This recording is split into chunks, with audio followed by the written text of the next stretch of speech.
Okay, so what was your grading system like? I remember you were talking about it over Christmas break. Grading system, yeah, because I wanted to make it possible for everybody to get an A.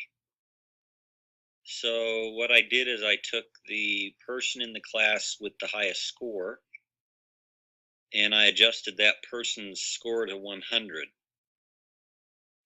And then if for everybody that was within 90% of that person in terms of total points, then they would get an A. And so if everybody worked really hard and was close to that top person, the whole class could get an A. I think So it that's didn't force a awesome. curve. Mhm. See, I figured, look, the top person in the class got to have an A, I think so and people who too. are close to him got to have an A. Yeah. How did you set up like the breakdown between like exams and quizzes and like projects and stuff like that? Yeah, that's a good question. Um, Do you remember? yeah, I tried to. Obviously, the exams were more heavily weighted, but I tried to give a lot of opportunity to earn points in work that was done both in class and also on assignment. So the main class that I used to teach in Minnesota was a food analysis class, and so it had a lab every week. So Mm.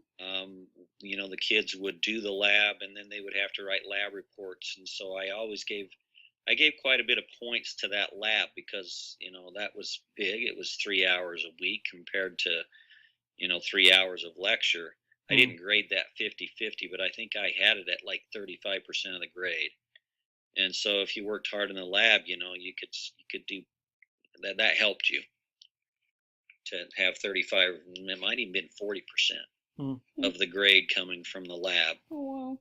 And then in the class we would have three exams, and I gave three different types of exams because people do well on different kinds of exams. So the first exam was kind of more classic style.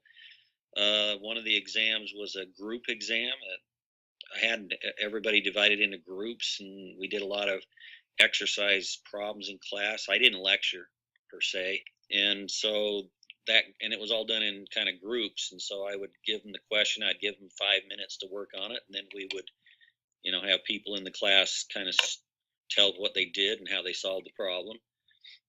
And so then the second examination would be a group examination, and they would just do that in their group, and whatever grade they got, everybody in the group got that same Oh, grade. that's awesome. That's cool. Because when you get out of school, very rarely are you not working on a team. Mm. So as you work on a team, the success of whatever happens for everybody on the team. It's not just a one person, one man show. Mhm. So I was trying to get the kids to start to think that way in the class. Yeah. And then the final exam on that particular class was just a big application. So I gave a bunch of lab data, and then they would have to, and they did this individually. They would have to crunch out for me a nutrition label. But I feel like for a college professor, it's still really To important engage your to class. build your ethos and Oh. like gain trust. So like, how did you do that Well, at the yeah, you beginning of have each to you have to semester? be able to get respect.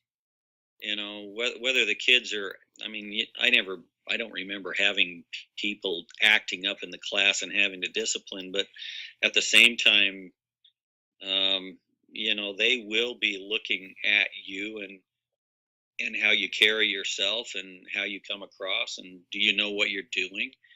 Are you credible in your Yeah, area? exactly. Like, how did you Do go out you building credibility? Well, the way you build credibility is by being credible. I mean, you have to be the real thing. You have to know your stuff. So I'm teaching food analysis. I have to know all the methods.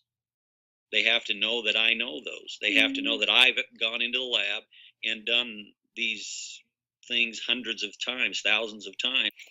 Did you do anything to like engage the students? Because you said you didn't really do like lectures. Were you ever worried about like engaging them to make My them like whole my material? whole style of teaching is about student engagement. Really?